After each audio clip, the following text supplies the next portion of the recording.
Hello students, पिछले lecture में अपन ने विविध प्रश्नावली स्टार्ट की थी और उसके कुछ क्वेश्चन जो अपन ने सोल्व किए थे। आज के इस लेक्चर में उन्हीं क्वेश्चनों को अपन कंटिन्यू करते हैं और इसमें अपने पास क्वेश्चन नंबर 5 और क्वेश्चन नंबर 6 को अपने को सोल्व करना है। क्वेश्चन नंबर 5 में अपने को दिया है कि क्रेमर नियम का प्रयोग कर सिद्ध कीजिए कि निम्नलिखित समीकरण निकाय असंगत है। तो यहाँ पे देखो अपने पास में फर्स्ट क्वेश्चन और सेकंड क्वेश्चन था क्वेश्चन नंबर 5 में। तो क्वेश्चन नंबर फर्स्ट में अपने पास में दो चरों के रैखिक समीकरण निकाय थे और क्वेश्चन नंबर सेकंड में अपने पास में तीन चरों की समीकरण निकाय है। तो ये इस क्वेश्चन को मैं सोल्व करवा रहा हूँ और उस क्वेश्चन को आप लोग सोल्व करोगे, इसीलिए मैंने इस क्वेश्चन को उस क्वेश्चन को छोड़ दिया है, क्योंकि अगर तीन चरों के रैखिक समीकरण निकाय अगर अपन सोल्व कर लेते तो फिर आप दो चरों के रैखिक समीकरण निकाय को आसानी से सोल्व कर पाओगे। और इस प्रकार के जो क्वेश्चन है वो पहले भी अपन ने सोल्व किए हैं। तो यहाँ देखो दिया गया समीकरण निकाय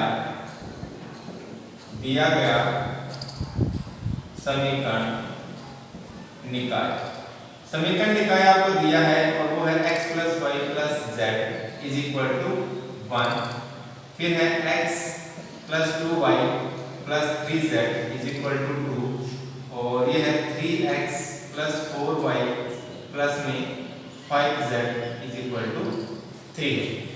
क्रेमर नियम से सोल्व करना है आपको। तो क्रेमर नियम सिखाता है या फिर क्रेमर नियम से सोल्व करना है। तो फिर आप याद करोगे डेल 1 डेल 2, ठीक है। और अपने को पता है कि निकाय असंगत है, इसका मतलब ये हो गया कि जो डेल का मान है वो आपको मिलना चाहिए 0 और डेल 1 डेल 2 और डेल 3 में से कम कोई क्या नहीं होना चाहिए, कम से कम एक नॉट इक्वल टू 0 होना चाहिए। सारे अगर 0 नॉट इक्वल टू 0 होते तो बड़ी अच्छी बात है। अगर ऐसी कंडीशन आपको मिलती है तो जो समीकरण निकाय है वो क्या हो जाएगा, असंगत हो जाएगा। तो क्रेमर नियम से अपन डेल का मान निकालते हैं और डेल होता है आपके पास में जो x y z जो चर है उनकी गुणांकों का सारणी। जाएगा आपके पास में x y और z के गुणांक यहाँ लिख रहा हूँ मैं। फिर है 1 2 3, इसके बाद में है 3 4 और 5। और इस सारणी का मान आप याद कर सकते हो, तो किसी भी पंक्ति या स्तंभ के अनुदेश इसका प्रसार करके मान ज्ञात कर सकते हो। तो प्रथम पंक्ति के अनुदेश इसका मान ज्ञात कर लेता है आपके पास में 5 में 10 माइनस का 12 माइनस 1। पंक्ति स्तंभ के को छोड़ देता है 5 माइनस 3 दिया 9, फिर प्लस का 1, इसके संगत पंक्ति के स्तंभ तो 4, ये आएगा 4 माइनस 3 दूनी 6। सोल्व करोगे तो 10 माइनस का 12, 10 में से माइनस 12 घटेगा तो आएगा आपके पास में माइनस का 2, फिर माइनस 1, यह आएगा आपके पास में माइनस का 4 और माइनस पहले से तो प्लस का 4 कर सकता हूँ उसको। यहाँ क्या आएगा माइनस का 2 आएगा, यह आएगा माइनस का 2, ठीक है। तो यहाँ देखो इसको सोल्व करोगे तो माइनस का 4 और प्लस का 4, क्या मान आ गया आपके पास में 0। यानी डेल का मान तो क्या प्राप्त हो गया, आपको 0 प्राप्त हो गया। डेल 1 ज्ञात करोगे तो डेल 1 किसके नीचे आता है, चर x के नीचे आता है। जो सममित रूप अपन ने पढ़ा था तो डेल 1 किसके नीचे आता है, x के नीचे आता है। तो फिर डेल से जो चर x के गुणांक है उनको हटा दो और उनकी जगह कर दो आप d1 d2 d3, बाकी एज इट इज रहेंगे डेल में। ये कर रहा हूँ 1 2 3, ये लिख रहा हूँ 1 2 3 और बाकी सेम रहेंगे। क्या आएगा 1 2 4, फिर उसके बाद में आएगा 1 3 5, तो आएगा 1 3 5। इसको सोल्व करोगे आप तो फिर देखो प्रथम पंक्ति के अनुदेश इसका प्रसार कर रहा हूँ तो क्या आएगा 5 दूनी 10 माइनस का 12 माइनस का 1, इसके संगत पंक्ति स्तंभ के को दबाओगे तो आएगा 10 माइनस का 9, ठीक है। फिर आएगा प्लस का 1, इसके संगत पंक्ति स्तंभ के को दबाओगे तो आएगा 4 दूनी 8 माइनस 3 दूनी 6। सोल्व करोगे तो आएगा माइनस का 2 माइनस 10 में से 9 कटेगा तो आएगा माइनस का 1 ही बचेगा यहाँ पे, क्योंकि 1 आएगा 1 into 1 माइनस का 1 प्लस 8 में से 6 गया तो आएगा आपके पास में 2। ये कैंसिल हो गया, आपके पास में क्या आ गया माइनस का 1, यानी डेल 1 आ गया आपके पास में माइनस का 1, जो कि क्या है नॉट इक्वल टू 0। ऐसे ही आप याद करोगे डेल 2 तो यहाँ पर लिख सकते हैं डेल 2।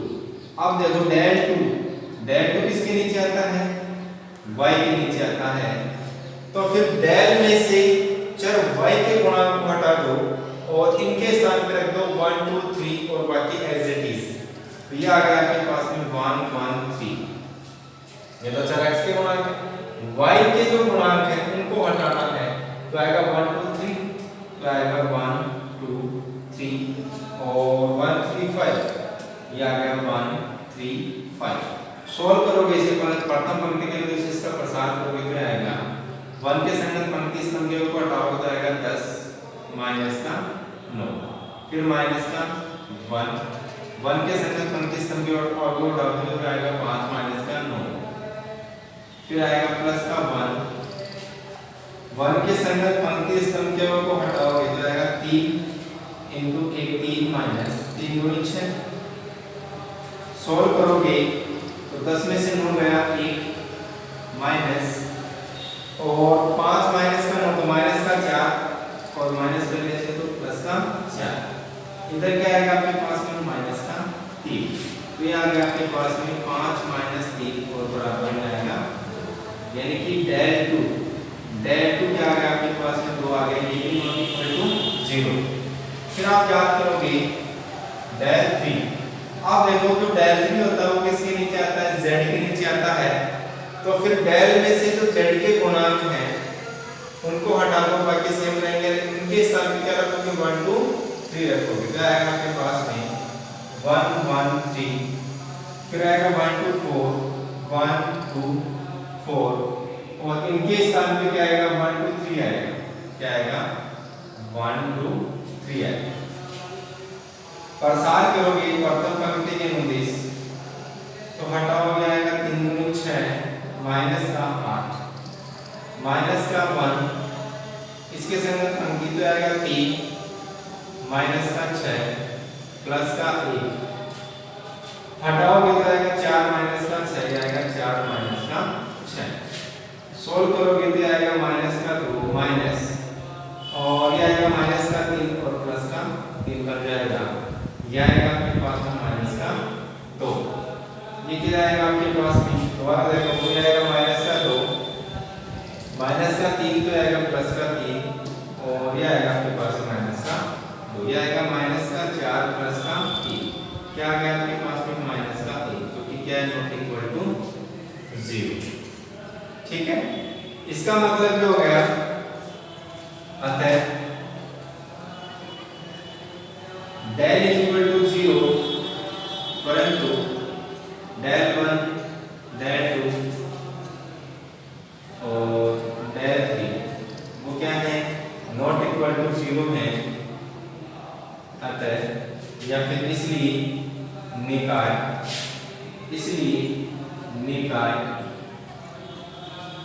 असंगत होगा।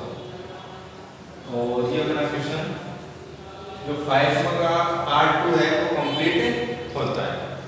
इस प्रकार से ही आपको जो भी क्वेश्चन मिलते हैं अगर निकाय असंगत है तो फिर ये कंडीशन आप लगा के देख सकते हो, अन्यथा वो निकाय असंगत नहीं होगा। कंडीशन अपन ने डिस्कस कर रखी है सारी, अगर आपको याद नहीं तो फिर उनको दोबारा आप रिपीट करोगे। यहाँ से आप चाहते हो तो इसका स्क्रीनशॉट ले सकते हो। नेक्स्ट जो अपना क्वेश्चन है क्वेश्चन नंबर 6, तो इसको मैं हटा रहा हूँ और क्वेश्चन नंबर 6 को डिस्कस करते हैं।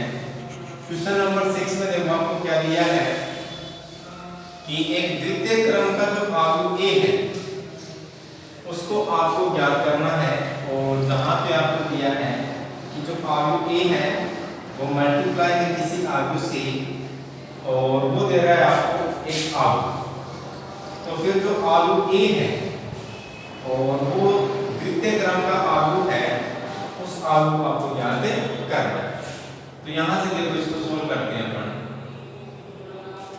और अपने को दिया गया है, अपन लिख सकते हैं दिया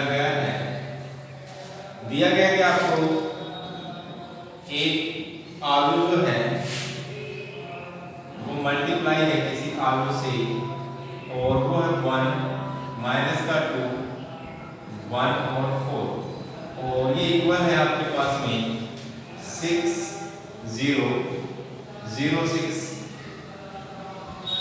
ठीक है, तो आपको तो ये आलू ए इस आलू से तो मल्टीप्लाई है, इस आलू ए आपको याद करना है जो क्या है द्वितीय क्रम का आलू है।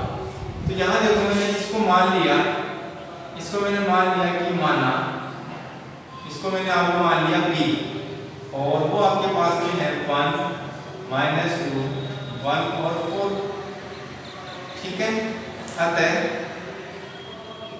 तो फिर आपको क्या मिल जाएगा ए, और ये हो गया बी, और ये आपको क्या दे रहा है, ये दे रहा है आपको 6 0 0 6, और यहां से अगर मैं 6 को कॉमन ले लूं तो आएगा a इंटू में b, यानी ab का गुणन, ये आएगा 6, और ये बनेगा 1 0 0 1, और ये क्या आएगा आपके पास में एक इकाई आ, तो ये आएगा आपके पास में ab is equal to 6i, यानी आइडेंटिटी मैट्रिक्स। अगर मैं इस समीकरण को b इनवर्स से मल्टीप्लाई करता हूं, यानी मैं यहां लिख रहा हूं b इनवर्स से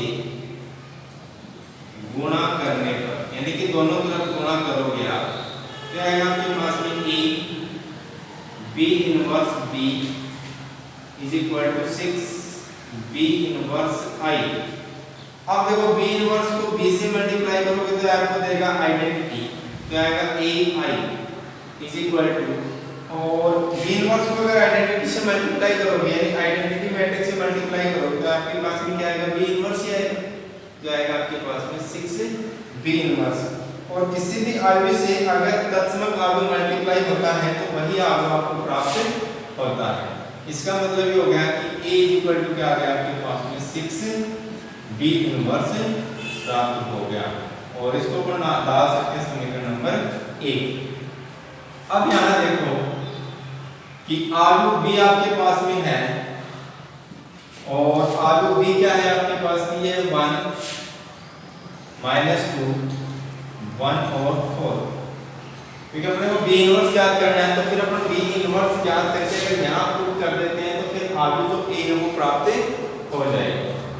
इसकी संबंधित सारणी क्या होगी, वो होगी 1 माइनस 2 1 4, इसका मान याद करोगे तो आएगा आपके पास में 4 माइनस, और 2 इंटू माइनस का 2 तो ये आएगा प्लस का 2, ये आ गया आपके पास में 6, यानी कि सारणी b का मान आ गया 6, जो कि क्या नॉट इक्वल टू 0 है।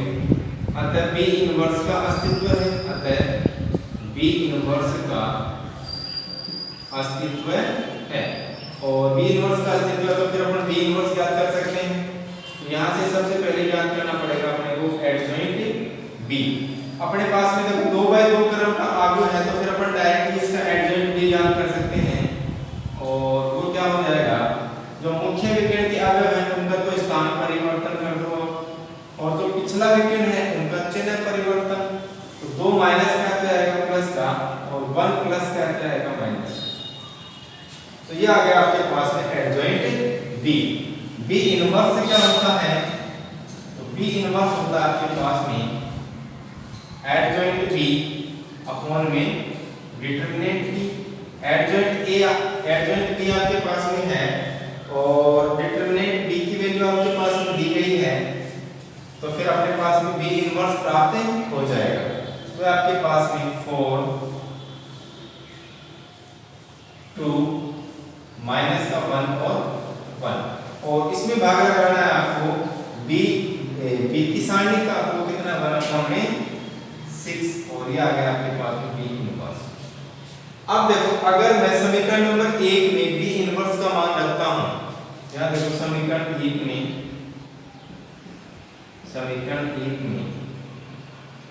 b इनवर्स का मान रखने का,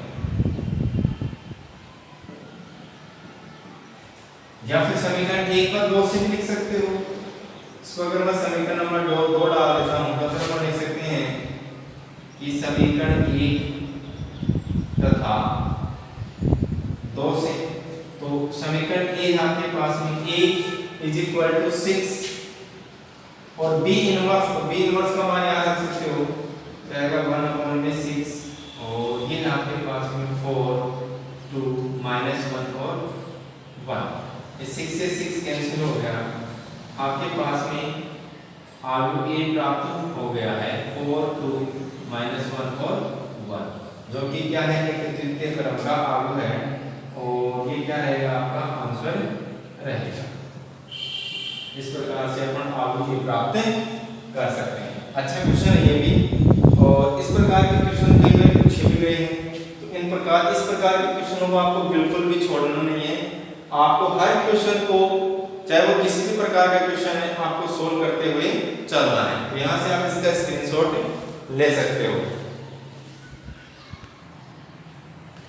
नेक्स्ट क्वेश्चन जो है क्वेश्चन नंबर 7, उसमें दिया है कि यदि ए आपको दिया हो तो फिर सिद्ध कीजिए कि a² + 4a - 42i = 0 तथा इसी की सहायता से a इनवर्स भी आपको ज्ञात करना है। तो देखो यहाँ अपने पास में 2 क्वेश्चन है। पहले तो अपने को प्रूफ करना है जो इक्वेशन आपको दी गई है, और प्रूफ करने के बाद में दोबारा इसी की सहायता से आपको a इनवर्स भी ज्ञात करना है। तो यहाँ से देखो इसको सोल्व करते हैं। अब यहाँ पे देखो बच्चे क्या करते हैं, कई बार गलती करते हैं कि ये चीज तो उसने बच्चों ने प्रूफ करके दिखा दिया कि ये 0 के इक्वल है, फिर जब वो a इनवर्स पूछता है तो फिर वो क्या करते हैं कि इसका एडजॉइंट a ज्ञात करते हैं, डिटरमिनेंट a ज्ञात करते हैं और फिर a इनवर्स ज्ञात कर देते हैं। लेकिन उस तरीके से हमें a इनवर्स ज्ञात नहीं करना है, वो कुछ जो आंसर होगा आपका वो गलत हो जाएगा। इसी इक्वेशन की सहायता से आपको a इनवर्स ज्ञात करते हुए चलना है। तो यहाँ देखो दिया है, तो आपको दे दिया है आलू a और वो है -8 5 2 और 4, ठीक है। और a² क्या होगा, a² होगा, a को अगर a आलू से मल्टीप्लाई करो, ये आलू है आपके पास में -8 5 2 4 और इसको मल्टीप्लाई करना है आपको -8 5 2 और 4। मल्टीप्लाई करोगे तो मल्टीप्लाई करना आपने सीखा हुआ है, इसकी प्रथम पंक्ति और इसकी प्रथम स्तंभ के जो संगत अंकों का गुणनफल करके योग करना है अपने को। तो ये आएगा -8 × में -8 हो गया 64 प्लस 5 × 10, पहला आ गया। फिर प्रथम पंक्ति दूसरा स्तंभ पे आएगा -40 प्लस 5 × 20, उसके बाद में तृतीय पंक्ति प्रथम स्तंभ पे आएगा -16 प्लस 4 × 8 और फिर आएगा 5 × 10 प्लस 4 × 16। सोल्व करोगे आप तो ये आएगा आपके पास में 74 और ये आएगा -20, फिर आएगा -16 और प्लस का 8 तो -8 और ये आ गया आपके पास में 26, यानी कि a² आ गया आपके पास में एक आलू प्राप्त हो गया। अब देखो इसके बाद में जो समीकरण आपको दी है, अतः a² + 4a - का 42i और इसको आपको 0 के इक्वल प्रूफ करना है, ठीक है। इसको आपको क्या करना है, 0 के इक्वल प्रूफ करना है। तो LHS सेट अपन लेके चलेंगे, ठीक है। तो LHS सेट लेके चलेंगे तो यहाँ पे देखो a² का मान रखोगे आप, याद कर रहा हूं मैं, a² है आपके पास में, तो a² जो आलू है वो है आपके पास में 74 - का 20 - का 20, फिर है -का 8 और 26, -का 8 और 26। उसके बाद में प्लस का 4e LHS साइड लेके चल जाएगा, फिर है प्लस का 4 और फिर है a आपके पास में माइनस का 8 5 फिर है 2 और 4 और फिर है माइनस तो आएगा माइनस का 42 और i होता है तत्समक अवयव की इकाई, आपको भी इसी क्रम का होगा 1 0 0 1 और इनका जो योग और सब्ट्रैक्शन है वो 0 के इक्वल आना चाहिए। तो यहाँ से देखो ये आएगा आपके पास में 74 माइनस का 20 माइनस का 8 और 26 फिर है प्लस ये आएगा माइनस का 8 और 32 5 और 20 और 4 दूनी 8 और ये आएगा प्लस का 16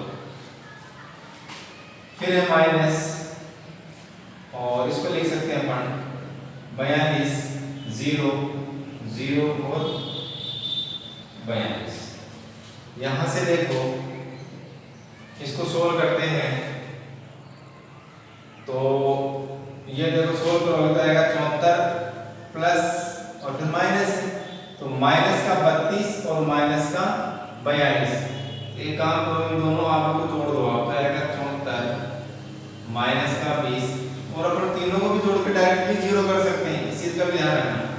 माइनस का 8 और 26 प्लस मैं इन दोनों आंकड़ों को ऐड कर रहा हूं तो माइनस का 32 माइनस का 42 कितना हो गया आपके पास में माइनस का 74 20 माइनस 0 तो आएगा आपके पास में 20 फिर आएगा आपके पास में 8 माइनस का 0 तो आएगा आपके पास में 8 और ये आएगा 16 माइनस का 42। तो यहाँ पे देखो 42 में से 16 घटेगा तो आएगा 6 और ये आएगा 26 किसका माइनस का तो आएगा माइनस का 26।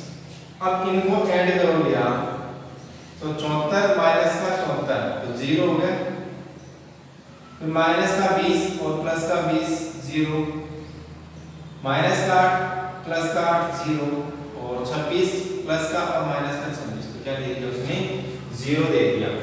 और ये क्या है कि 0 वाला है और ये किसके इक्वल हो जाएगा 0 के इक्वल हो जाएगा, यानी कि आपके पास में क्या आ गया ये आ गया कि a स्क्वायर प्लस में 4a minus 42i is equal to 0। तो एक तो आपका ये प्रूफ हो गया। दूसरा इसी की सहायता से आपको a इनवर्स भी ज्ञात करना है। तो यहां से देखो यहां से इसको हटाते हैं अपन और पुनः लेके चलते हैं, पुनः उसी इक्वेशन पे अपन चलते हैं तो फिर देखो क्या आपको प्राप्त होगा, किस प्रकार से इस इक्वेशन को अपने को सोल्व करना है। तो यहाँ देखो पुनः a square plus 4a minus का 42i इज इक्वल टू 0। ठीक है यहाँ तक। अब देखो अगर मैं 42i को बराबर को साइड में लेके जाऊंगा तो आएगा आपके पास में 42i इज इक्वल टू आएगा आपके पास में a स्क्वायर प्लस में 4a। अब मैं a इनवर्स से मल्टीप्लाई करूं, a इनवर्स से गुणा करने पर अब यहाँ पे देखो डायरेक्ट a इनवर्स अपने को नहीं निकालना है कि आपने a की साइन का मान निकाला नॉट इक्वल टू 0 आ गया, a इनवर्स का अस्तित्व हो गया, फिर आप एडजेंटिव याद कर रहे हो भाग लगा रहे हो, ऐसा कुछ नहीं करना आपको। a इनवर्स से मल्टीप्लाई किया तो आएगा आपके पास में 42 a inverse i is equal to a square को हम लिख सकते हैं a इनटू में a और इसको मल्टीप्लाई कर रहा हूं मैं a इनवर्स से प्लस 4 a इनवर्स से मल्टीप्लाई कर रहे हो तो a इनवर्स a। ठीक है, यहां से देखो a इनवर्स को अगर आइडेंटिटी से मल्टीप्लाई करोगे तो a इनवर्स ही आएगा तो आएगा आपके पास में 42 a इनवर्स और इसको सोल्व करोगे तो क्या देगा आपको आइडेंटिटी देगा तो आएगा आपके पास में आइडेंटिटी प्लस इसको मल्टीप्लाई करोगे आप तो क्या देगा आपको 4 आइडेंटिटी और a यानी कि अगर आप यहाँ ले सकते हैं कि a इनवर्स को a से मल्टीप्लाई करोगे तो आइडेंटिटी देगा, और a इनवर्स को i से मल्टीप्लाई करोगे तो क्या देगा आपको, a इनवर्स ही देगा। या फिर अपन ये भी लिख सकते हैं कि a को आइडेंटिटी से मल्टीप्लाई करेगा तो भी वो आपको ये देगा। तो ये आ गया आपके पास में 42 a inverse is equal to a plus में 4i। यहाँ से अपने को a इनवर्स ज्ञात करना है। a का मान अपने को पता है, आगे a क्या है, आगे a आपके पास में है और वो है माइनस का 8, 5, 2 और 4 प्लस 4, आइडेंटिटी होता है 1 0 0 1, ठीक है। और ये किसके इक्वल है, 42 a इनवर्स के इक्वल है। यहाँ से इसको सोल्व करोगे तो माइनस, चलो आगे और लिख लो एक बार, 2 4 और इसको सोल्व करोगे तो ये प्रत्येक अवयव से मल्टीप्लाई होके 4 0 0 4 बनेगा। आगे सोल्व करोगे तो ये आएगा आपके पास में माइनस 8 प्लस में 4 तो आएगा माइनस का 8 प्लस में 4, 5 प्लस 0 तो 5 प्लस 0, फिर आएगा 2 प्लस 0 तो आएगा 2 प्लस 0, 4 प्लस 4 तो 4 प्लस 4, ये देगा आपको माइनस का 8 प्लस में 4 तो माइनस का 4, ये आ गया आपके पास में 5, ये आ गया आपके पास में 2 और ये आ गया आपके पास में 8, ठीक है। और ये किसके इक्वल है, 42 a इनवर्स के इक्वल है। लेकिन अपने को तो a इनवर्स का मान चाहिए, तो फिर यहाँ से देखो a इनवर्स किसके इक्वल होगा, 1/42 और ये आएगा माइनस का 4, 5, 2 8 2 8 और यही क्या रहेगा आपका आंसर रहेगा। तो जब भी इस प्रकार का क्वेश्चन आपको पूछता है तो फिर आपको इसी मेथड से उस क्वेश्चन को सॉल्व करना है। एक दो बार इन क्वेश्चनों को आप प्रैक्टिस करोगे तो आसानी से सॉल्व होने लग जाएंगे। तभी मैं बार बार इसी लाइन को रिपीट करता हूँ कि बार बार आप प्रैक्टिस करो। बार बार प्रैक्टिस करोगे तो आपकी कैलकुलेशन की जो स्पीड रहेगी वो भी बढ़ेगी और जो क्वेश्चन होंगे वो भी जल्दी से सॉल्व हो जाएंगे और गलतियां कम करने लगे रहोगे। तो बार बार अगर प्रैक्टिस करते रहोगे तो आपकी कैलकुलेशन भी आसान भी बनेगी और उसमें सुधार भी आएगा। ठीक है, तो इन वीडियो को आप देखते रहिए, घर पे रहिए, मुस्कुराते रहिए। Thank you, have a nice day.